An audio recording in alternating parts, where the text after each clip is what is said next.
Question क्या है आपका कि एक आकृति दी गई है जिसमें कह रहा है कि पी क्यू और आर एस दो दर्पण हैं जिस पे ए बी एक किरण आती है और परावर्तित होके सी डी पद से बी सी पद से फिर जो है आर एस समतल पर तक टकराती है और सी डी के अनुदिश वापस चली जाती है।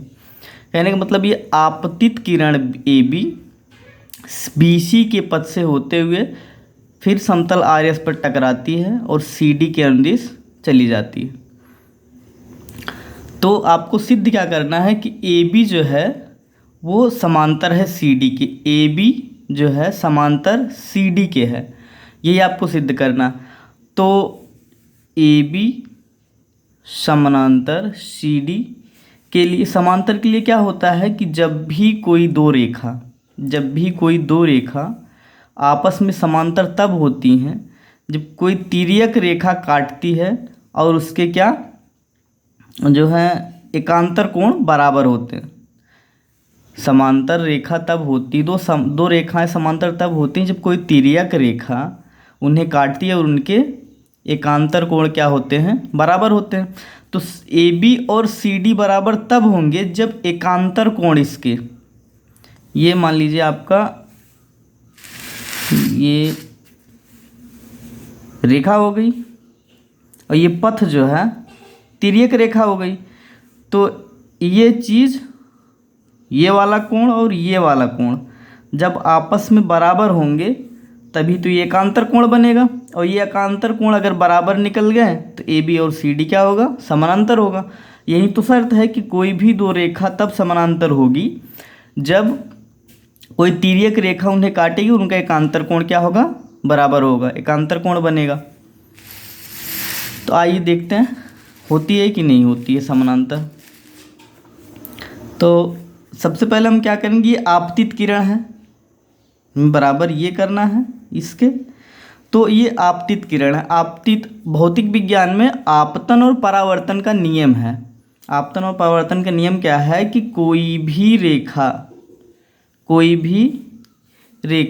नहीं मतलब किरण, कोई भी किरण जब किसी बिंदु पर, किसी समतल बिंदु पर पड़ती है तो जिस आपतन किरण से पड़ेगी उसी कोण से वो वापस हो जाएगी।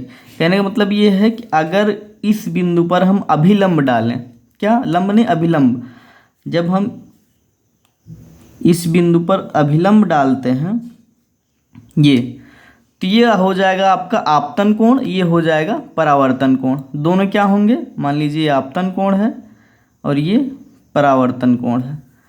तो आपतन कोण जो है परावर्तन कोण के बराबर होता है। ये आपका भौतिक विज्ञान में नियम है कि कोई भी किरण जब आपतित किरण परावर्तित होती है, जिस कोण से आपतित होगी उसी कोण से परावर्तित होगी। तो कहने का मतलब ये है कि जब भी जिस बिंदु पे टकराती है और परावर्तित होती है उस बिंदु पर अगर हम अभिलंब खींचे तो ये आपतन कोण बनेगा, ये परावर्तन कोण बनेगा। और आपतन कोण और परावर्तन कोण आपस में क्या होते हैं, बराबर होते हैं। तो यही चीज़ हम यहाँ कर लेते हैं, इसका अभिलंब बना लेते हैं। ये आपका बन गया अभिलंब खींच गया दोनों साइड।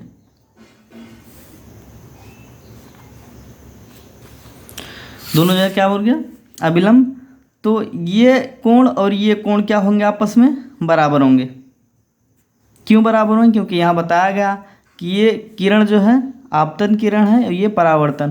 तो अगर इस बिंदु पर हम अभिलंब खींचेंगे तो आपतन किरण और आपतन कोण और परावर्तन कोण क्या होंगे, तो बराबर होंगे। तो हम मान लेते हैं इससे 1 और इससे 2, इसे 3 और इसे 4।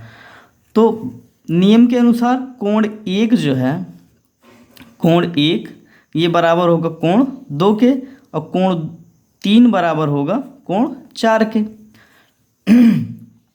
अब यहाँ क्या बन गया, ये आपका बन गया 90 अंश का कोण, ये बन गया आपका 90 अंश का कोण, ये भी बन गया आपका 90 अंश का कोण। अब हम आएंगे कि अगर पी क्यू समांतर है ए से आर एस के, तो ये जो बी सी है ये तिर्यक रेखा बनेगी। तो बी सी जो तिर्यक रेखा बनेगी तो ये चीज़ ये वाली, मतलब कोण इसे हम यम मान लेते हैं और इसे यन मान लेते हैं, ठीक। तो अब ये जो सी बी क्यू, कोण सी बी क्यू बराबर होगा कोण सी बी क्यू बराबर होगा कोण बी सी आर के या आर सी बी के, कोण आर सी बी के। क्यों? क्योंकि ये एकांतर कोण है, एकांतर कोण है। अब ये आपका 90 अंश बन गया। कौन सा वाला कोण? यम बी क्यू 90 अंश है, यम बी क्यू 90 अंश है। तो 90 अंश बराबर हो जाएगा, कौन कौन सा कोण मिलके बना है? सी बी एम, कोण सी बी एम धन कोण क्यू बी सी या सी बी क्यू, कोण सी बी क्यू, कोण सी बी क्यू। और यहाँ आ जाइए, ये भी 90 अंश का है, ये आपका 90 अंश का है। तो कौन सा वाला कोण? आर सी एन जो है 90 अंश का है। तो 90 अंश बराबर क्या हो जाएगा? किससे मिलकर बना है? ये बना है आर सी बी, कोण आर सी बी धन कोण क्या? बी सी एन, ये वाला कोण, ये वाला कोण और ये वाला कोण मिलके 90 अंश बने। तो हो जाएगा आपका बी सी एन, कोण बी सी एन। तो 90 अंश दोनों है, तो इसका मतलब ये दोनों आपस में बराबर होंगे। कोण सी बी एम धन कोण सी बी क्यू बराबर होगा किसके? आर सी बी के, कोण आर सी बी धन कोण बी सी एन। तो आर सी बी किसके बराबर है? आर सी बी बराबर है सी बी क्यू के। तो सी बी क्यू को क्या लिख सकते हैं? सी बी एम, कोण सी बी एम किसके बराबर है? ये बराबर है आपके आर सी बी के। तो कोण आर सी बी क्यू की जगह हम आर सी बी लिख सकते हैं, बराबर कोण आर सी बी धन कोण बी सी एन। तो आर सी बी कट जाएगा, ये बराबर किसके आएगा? मतलब कोण सी बी एम बराबर कोण बी सी एन। कोण सी बी एम क्या है? कोण सी बी एम 2 है, मतलब 2 कोण 2 किसके बराबर है? कोण बी सी एन के। बी कहाँ? बी सी एन, मतलब ये कोण 3 के। कोण 2 बराबर है कोण 3 के। तो यहाँ पहले ही दिया हुआ है कि कोण 1 कोण 2 के बराबर है, तो मतलब कोण 1 भी किसके बराबर होगा? 3 के। तो ये कोण 2 बराबर कोण 3 किसके बराबर है? 3 बराबर है कोण 4 के। और कोण 2 किसके बराबर है? कोण 2 बराबर है आपके कोण 1 के। मतलब आपस में ये चारों क्या हैं? बराबर हैं। ये चारों आपस में क्या हैं? बराबर हैं। अगर ये चारों आपस में बराबर हैं तो इनका जोड़, मतलब कोण 1 धन कोण 2, कोण 3 धन कोण 4 के बराबर होगा। कोण 1 धन कोण 2 किसके बराबर होगा? कोण 3 धन कोण 4 के। तो कोण 1 धन कोण 2 क्या है? ए बी सी है, ए बी सी, कोण ए बी सी। हमें सिद्ध भी यही करना था कि ये वाला कोण ए बी सी किसके बराबर है? बी सी डी के। तभी तो ये बनेगा, तभी ये बनेगा एकांतर कोण।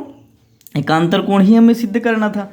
मतलब सिद्ध क्या करना था कि कोण ए बी सी, कोण ए बी सी बराबर कोण बी सी डी, कोण बी सी डी यही सिद्ध करते तो आ जाता, तो सिद्ध हो गया ये। कोण सी, कोण 3 धन कोण 4 क्या होगा, कोण 3 धन कोण 4, ये मिलके बनाएगा आपका कोण बी सी डी, कोण बी सी डी। ये तभी संभव है क्योंकि ये एकांतर कोण है, एकांतर कोण, एकांतर कोण है। एकांतर कोण तभी संभव है जब कोण रेखा ए बी समानांतर हो किसके, रेखा ए बी समानांतर हो सी डी के। ये आपका सिद्ध हो गया।